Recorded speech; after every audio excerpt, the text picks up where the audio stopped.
ખૂબ લાંબો સમય થયો છે એટલે વધારે સમય નહીં લઉં, પણ બે હાથ ઉપર કરીને વીર શિરોમણી મહારાણા પ્રતાપની જ્યારે આજે પ્રતિમાનું પુનઃ અનાવરણ હોય તો ખૂબ શૌર્ય અને ઉત્સાહ સાથે મા ભારતીનો આપણે સૌ લોકો જયઘોષ કરીશું. બોલો ભારત માતા કી, ભારત માતા કી, ભારત માતા કી.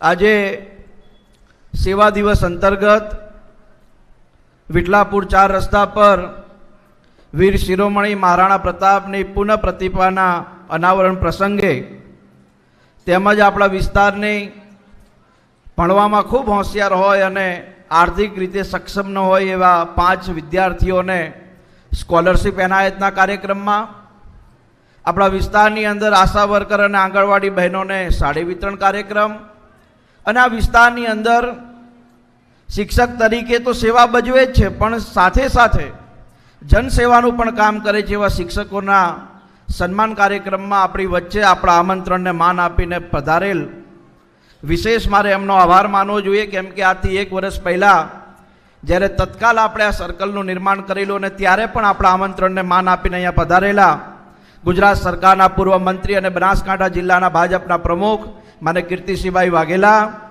આપણા અમદાવાદ જિલ્લાના પ્રમુખ અને જેમણે વિશેષ અહીંયા વાત કરી, પોતાની વાતમાં અનેક આપણા સુધી સંકલ્પ અને સંદેશો પહોંચાડ્યો એવા અમદાવાદ જિલ્લા ભાજપના પ્રમુખ માને હર્ષદગીરી, આપણી વચ્ચે આ વિસ્તાર જેમના રાજ્યની અંદર કામ કરેલું છે એવા આપણા કટોસણ રાજ્યના માન્ય નામદાર ઠાકોર સાહેબ શ્રી ધરમપાલસિંહ ઝાલા સાહેબ, મંચ ઉપર ઉપસ્થિત તમારા બધાના આશીર્વાદથી આ સુરેન્દ્રનગર લોકસભાના સાંસદ તરીકે ચૂંટાયા છે એવા માન્ય ચંદુભાઈ સિહોરા, અમારા પરમ મિત્ર પૂર્વ ધારાસભ્ય માન્ય કમાભાઈ રાઠોડ, મંચસ્થ 3 તાલુકાના અમારા સંગઠન પ્રમુખ, મહામંત્રી, તાલુકા પંચાયત નગરપાલિકાના પ્રમુખ, જિલ્લા પંચાયતના અમારા સદસ્યશ્રીઓ, તાલુકા પંચાયતના સદસ્યશ્રીઓ, આજના કાર્યક્રમના અમારા શું દાતાશ્રીઓ, ખાસ કરીને ક્ષત્રિય સમાજના શું આગેવાનો અને મોટી સંખ્યામાં ઉપસ્થિત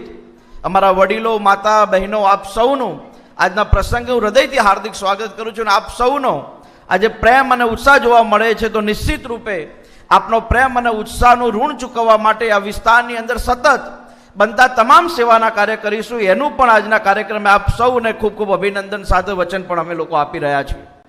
સાથીઓ, આથી 1 વર્ષ પહેલાં માન્ય પ્રધાનમંત્રી મોદી સાહેબના નેતૃત્વમાં જે 9 વર્ષ કામો થયા, એ 9 વર્ષના કામોમાં એક દિવસ એવો હતો કે જેની અંદર વિકાસશીલ કાર્યોના ઉદ્ઘાટન પ્રસંગ કરવાના.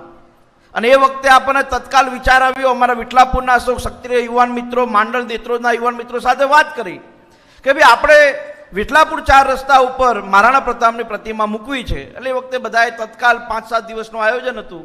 બધાએ કીધું કે હા હાર્દિકભાઈ આપણે મૂકીએ. અને તત્કાલ એ વખતે આપણે જયપુરથી મૂર્તિ મંગાવી અને લગભગ 4-4.5 ફૂટની આપણને મૂર્તિ મળી. અને તમે બધા જાણો છો કે આપણે બધાને કંઈક મોટું કામ કરવાનો હંમેશા ઉત્સાહ હોય. અને મારા મગજની અંદર એ ખટકતું હતું કે 108 ફૂટ ઊંચી આપણે તિરંગા સર્કલ બનાવ્યું, મહારાણા પ્રતાપની મૂર્તિ નાની હોય ન ચાલે, હનુમાનજીની મૂર્તિ આપણે મોટી બનાવી, મહારાણા પ્રતાપની મૂર્તિ નાની હોય ન ચાલે.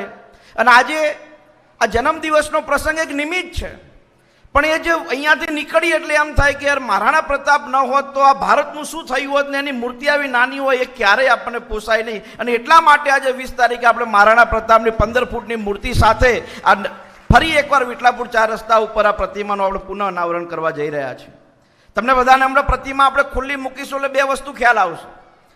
ગઈ વખતે આપણે મૂર્તિ મૂકેલી તો વિરમગામ તરફ એનું મોઢું હતું, પણ આ વખતે આપણે મૂર્તિ મૂકી તો આપણે એને બહુચરાજી તરફ એનું મુખ રાખેલું છે. એટલા માટે કેમ કે વિઠલાપુર કોઈ એવું કહે કે વિરમગામ વિધાનસભાનું છેલ્લા ગામ કયા આવે તો લોકો એવું કહેતા વિઠલાપુર, જાલીસના, સીતાપુર, હાંસલપુર, પણ મૂર્તિને એ તરફનું મુખ રાખીને અમે એ સાબિત કરવા માગીએ છીએ કે વિરમગામ વિધાનસભાના અમદાવાદ જિલ્લાના પ્રવેશ દ્વારા જો કોઈ મુખ્ય ગામ હોય તો હાંસલપુર, સીતાપુર, વિઠલાપુરના જાલીસના છે. એટલા માટે એને પ્રવેશ દ્વાર તરફ મૂર્તિ રાખવાનું પણ આ વખતે આપણે કામ કર્યું છે. સાથે સાથે અમારા ટ્રસ્ટના માધ્યમથી ગઈ વખતે જ્યારે ગિરિબાપુ કીર્તિસિંહભાઈ અમે લોકોએ જન્મદિવસનો કાર્યક્રમ કરેલો ત્યારે અમે લગભગ 25 દીકરીઓને 10,000 રૂપિયાથી લઈને 70,000 રૂપિયા સુધીની સ્કોલરશિપ આપેલી. ગઈ વખતે અમે લગભગ 15 વિધવા બહેનોને સિલાઈ મશીન આપેલા, 15થી વધુ વિકલાંગ ભાઈઓને સાયકલ આપેલી, 15થી વધુ શિક્ષકોનું સન્માન કરેલું. આ વખતે અમે લોકો થોડી પરિસ્થિતિ એ પ્રકારની હતી કે અમે માત્ર 5 દીકરા દીકરી જે સીએ કરતા હોય, જે ભણવામાં હોશિયાર હોય, ધોરણ 12 ની અંદર 85% ઉપર આવ્યા હોય, એવા દીકરા દીકરીઓને આપણે 24,000 થી લઈને 60,000 રૂપિયા સુધીની સ્કોલરશીપ આ વખતે આપણે આપી છે. અને આ એક માત્ર શરૂઆત છે. ભવિષ્યની અંદર અમારો એવો પ્રયાસ છે કે આપણી વિરમગામ વિધાનસભાની અંદર કોઈ પણ દીકરો કે દીકરી ધોરણ 12 ની અંદર 80% 90% લાવે અને એના આર્થિક પરિસ્થિતિ સક્ષમ ન હોય અને એનું ઈચ્છા હોય કે મારે ડૉક્ટર બનવું છે, મારે સીએ બનવું છે, મારે એન્જિનિયર બનવું છે, અને માત્ર પૈસાના કારણે એ ન બની શકે, એવું આપણે આપણી વિરમગામ વિધાનસભામાં કોઈ સંજોગોમાં કરવા દેવા માંગતા નથી. કોઈ પણ ભણવામાં દીકરો કે દીકરી હોશિયાર હોય, માતા પિતાની ભલે સક્ષમતા ન હોય, તો એ ધારાસભ્ય એટલે કે તમારા બધા દ્વારા ચૂંટાયેલા ધારાસભ્યના કાર્યાલયે, અને એ મારું નહીં તમારા બધાનું કાર્યાલય અહીંયા આવીને એવું કે મારી દીકરીને 80%, તમારા દીકરાને 90% ભણવામાં અમદાવાદમાં કોલેજમાં એડમિશન લેવું છે, પૈસા નથી, તો એની ફી ભરવાની જવાબદારી ધારાસભ્ય તરીકે મારી હોય, એ પ્રકારની અમે વ્યવસ્થા કરવા માંગીએ છીએ. સાથીઓ, અત્યારે આપણે વિરમગામ વિધાનસભાની અંદર પહેલી વાર ચૂંટણી 2022માં નથી થઈ. જ્યારે ભારત આઝાદ થયું અને પહેલું સંવિધાન સભા રચાઈ એ પછી અનેક ચૂંટણીઓ, એટલે કે લગભગ આ 15મી વિધાનસભા ચાલે છે, એટલે 14 ચૂંટણીઓ ગઈ છે. અને 14 ચૂંટણીઓમાં અનેક ભાજપ કોંગ્રેસના ધારાસભ્યો અહીંયા ચૂંટાયા હશે. અને આ 15 વિધાનસભાની ચૂંટણીઓમાં અનેક ધારાસભ્યો ચૂંટાયા હશે. એની અંદર વિઠલાપુરની 4 રસ્તા ઉપર પ્રતિમા મૂકવી, કે પોપટ ચોકડીની 4 રસ્તા ઉપર પ્રતિમા મૂકવી, કે માંડલના 3 રસ્તા ઉપર પ્રતિમા મૂકવી, કે આસોપાલો ચોકડી ઉપર પ્રતિમા મૂકવી, કદાચ કોઈને વિચાર ન પણ આવ્યો હોય. પણ આ બધું જે થઈ રહ્યું છે એ માત્ર અમારા કારણે નથી થઈ રહ્યું. એ તમારા બધાનો જે સહયોગ મળે છે, તમારા બધાનો જે પ્રેમ મળે છે, તમારા બધાનો જે ઉત્સાહ મળે છે, એના કારણે આ બધું કરવાનો અમને પણ પ્રેરણા મળે છે. ને એટલા માટે આવા કાર્યક્રમો આપણે સતત કરતા રહીએ છીએ. અહીંયા કેટલા એવા આગેવાનો હશે જે 1.5 વર્ષની અંદર લગભગ દર મહિને એક કાર્યક્રમ આપણે કરીએ છીએ. દર મહિને એક કાર્યક્રમ જમવા સાથેનો કરીએ છીએ. અને એ માત્ર એટલા માટે નહીં કે રાજકીય માણસો છીએ. આજના આ કાર્યક્રમમાં કોઈ રાજકારણનું કામ નથી, ચૂંટણી પણ નથી, ચૂંટણી પણ પતી ગઈ છે. પણ આ કાર્યક્રમ એટલા માટે છે કે રાજકારણની સાથે સાથે સેવાને પણ મહત્વ આપવું પડે. અહીંયા અમારી આશા વર્કર આંગણવાડી બહેનો છે, છેલ્લા કેટલાય ધારાસભ્યોની જન્મદિવસો ગયા હશે, કેટલાય કાર્યક્રમો ગયા હશે. રાજકીય કાર્યક્રમોમાં અમારી બહેનો ખૂબ એક્ટિવ કરી કે એમની જોડે કામ લેવાતું હોય. પણ આજે કોઈ રાજકીય કામ નથી. આજે એક ભાઈનો જન્મદિવસ હોય, અને જ્યારે હું ધારાસભ્ય નહોતો બન્યો, જ્યારે અમે રક્ષાબંધનનો કાર્યક્રમ કરેલો, તો મારી બેન પહેલા હાથ ઉપર કોઈ રાખડી બાંધી હતી, તો મારી આ બહેનોએ બાંધી હતી. ને એટલા માટે આજે જન્મદિવસના દિવસે આપણે એમને યાદ કરીએ છીએ. અને શા માટે યાદ? કેમ કે સરકારની કોઈ યોજના હોય તો આપણા ઘર જોડે, આપણા ઘર સુધી જો કોઈ પહોંચાડવાનું કામ કરે છે, આશા વર્કરને આંગણવાડી બેન કરે છે. આપણા છોકરાને સવારેથી આપણે મજૂરીએ જવું હોય, આપણે ખેતર જવું, એટલે કહીએ કે આને આંગણવાડીએ મોકલો. અને આંગણવાડીએ દાળ ઢોકળી હોય, મેથીના મુઠિયા હોય, સારામાં સારી સુખડી હોય, તો આપણે ઘરે કદાચ બનાવ્યું હોય તો 10 વખત વિચાર કરીએ. પણ આંગણવાડીની અંદર સરકારના સહયોગથી તમારા દીકરા દીકરીઓને પોષણયુક્ત ખાવાનું મળે છે. અને એટલા માટે આજે આપણા બધાની ફરજ બને કે આંગણવાડીના આશા વર્કર બહેનોનું આપણે સન્માન કરવું જોઈએ. સાથે મારે અભિનંદન એ સાહેબને પણ આપવા છે. આપણે શિક્ષકો આપણા બધાના ગામની અંદર હોય છે. મને બરાબર યાદ છે કે પહેલાના જમાનાની અંદર અહીંયા બધા વડીલો બેઠા છે. કોઈ ગામની અંદર શિક્ષક નોકરી કરતો હોય તો એનું 12 મહિનાનું સીધું આપણે ભરી આપતા હતા. 12 મહિનાના સીધું ભરી આપીએ એટલે ગામની અંદર એનો પરિવાર અને પરિવારના સભ્ય તરીકેનો વ્યવહાર થતો. હવે સમય બદલાયો છે. હવે આપણે પણ શિક્ષકને અલગ દ્રષ્ટિથી જોઈએ છીએ, અને શિક્ષકને પણ આપણે એટલું માન સન્માન નથી આપતા. અને શિક્ષકને એવું થાય છે કે હવે આપણું કોઈ વિચારતું નથી, તો ભાઈ ભલે એમના છોકરા ભણે કે ના ભણે, આપણે આપણું કામ કરો ને. પણ છતાંય આપણા વિસ્તારની અંદર અનેક પ્રાથમિક શાળાઓ હોય, અનેક સરકારી શાળાઓ હોય. એ શાળાઓની અંદર શિક્ષકો આપણા દીકરાને અંગ્રેજી હોય, ગણિત હોય કે વિજ્ઞાન હોય, સંસ્કૃત હોય કે ગુજરાતી હોય, સારામાં સારું ભણાવે છે. અને સાથે ને સાથે એની ચિંતા કરે છે કે આજે શાળા બનેલી છે આજથી 50 વર્ષ પહેલા, આ 50 વર્ષથી આ શાળામાં વિદ્યાર્થીઓ ભણે છે.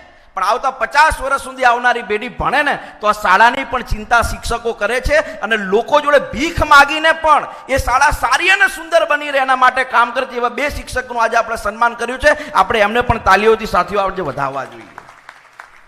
આ એટલા માટે તમારું ધ્યાન દોર્યું કે આપણા ગામની અંદર આવતા શિક્ષકો હોય એને પણ આપણે એ માન દ્રષ્ટિ આપીએ. અને માનીય તમે બધા જાણો છો કે માન્ય નરેન્દ્રભાઈ મોદી સાહેબે વિદ્યાર્થી અને શિક્ષકનો સુગમ સમન્વય બને એટલા માટે શાળા પ્રવેશોત્સવની શરૂઆત કરીને એક સુંદર મજાનું દ્રષ્ટાંત પૂરું પાડ્યું હતું. એના કારણે આજે અનેક શાળાઓની અંદર સારો વ્યવહાર વિદ્યાર્થી અને શિક્ષકો વચ્ચે થયો છે, અને એના કારણે શાળાઓના રિઝલ્ટ પણ સારી રીતે સુધર્યા છે. સાથીઓ, વિશેષ વાત નહીં, પણ એક વાત તમારા બધાની પાસે આજે ખાસ મૂકવી છે કે જ્યારે કોઈ પણ વ્યક્તિ કોઈ પણ સમાજનો હોય, કોઈ પણ ધર્મનો વ્યક્તિ હોય, એ જ્યારે રાષ્ટ્રહિતનું કામ કરતો હોય, આપણા વિસ્તારના હિતનું કામ કરતો હોય, તો આપણે બધાએ સાથે મળીને એકબીજાને સહયોગ આપવાનું કામ કરવાનું છે. અને એકબીજાને સહયોગ આપવાનું કામ કરીશું તો કોઈ પણ કામ, કોઈ પણ આયોજન, કોઈ પણ પ્રકારની કચાશ ન રહે. અને એ દિશામાં આજે મારે અભિનંદન આપવા જોઈએ માંડલ અને દેત્રોડ તાલુકા ક્ષત્રિય સમાજને.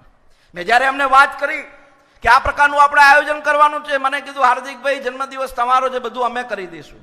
મારે અભિનંદન આપવા જોઈએ કે પહેલી વાર એવું બન્યું છે કે આ કાર્યક્રમની અંદર ક્ષત્રિય સમાજના મુખ્ય અમારા જાલીસના, ડઢાણા, સીતાપુર, વિઠલાપુરના આગેવાનો ભોજનના દાતા બની ગયા કે હાર્દિકભાઈ અમારે બધાને જમાડવાનું છે, આ અમારો પ્રસંગ છે, કે તમે માત્ર નિમિત્ત છો, આ પ્રસંગ અમારો છે, અને અમારા પ્રસંગની અંદર કોઈ પણ પ્રકારની કચાશ ન રહે એ પ્રકારનું આયોજન અમારા માંડલ દેત્રોડના સૌ ક્ષત્રિય સમાજના આગેવાનો કર્યું છે. હું એમને પણ આજના દિવસે ખૂબ ખૂબ અભિનંદન પાઠવું છું. સાથીઓ, સમય બદલાય, સમયની સાથે આપણે બધાએ ચાલવાનું છે. અને મારે તમારો વિશેષ આભાર એટલા માટે કાયમ માનવો પડે કે મારા પપ્પા વિસ્તારની અંદર ભારતીય જનતા પાર્ટીના કાર્યકર્તા તરીકે કામ કરતા, ને જ્યારે હું આ વિસ્તારની અંદર ચૂંટણી લડવા આવ્યો તો અહીંયા અમારા ઘણા બધા એવા વડીલો જે મારા પપ્પા સાથે કામ કરતા. મારા પપ્પા તો છે પણ નહીં, પણ આ બધા જ વિસ્તારના લોકોએ આ વિસ્તારના દીકરા તરીકે પોતે જવાબદારી લઈને મને મદદ કરી છે. અને તમે જે મારી મદદ કરી છે એટલા માટે આ બધું જ રિટર્ન તમને આપવાનો હું પ્રયાસ કરું છું. કે ભાઈ જે લોકોએ મને મદદ કરી હોય ને, કે કોને વિચાર આવે એ કહોજો. તમે મનથી એકવાર એવું વિચારજો કે આપણે પહેલી મૂર્તિ મૂકી મહારાણા પ્રતાપની 4.5 લાખ રૂપિયાની હતી, અત્યારની મૂર્તિ મૂકી 7.5 લાખ રૂપિયાની. આવો ધંધો કોણ કરે? પણ મને એવો વિશ્વાસ આવે છે કે મારે આ બધું કરવું જોઈએ. 5 લાખ ચોપડા વિતરણ કર્યું. તમારા મનની અંદર વિચારો, એક ચોપડો કેટલા રૂપિયાનો આવે? 5 લાખ ચોપડા કેવી રીતે બને? પણ એવો આનંદ થાય કે માત્ર મત લેવા માટે કામ નથી કરવું, ઘણીવાર આશીર્વાદ લેવા માટે પણ કામ કરવું પડે.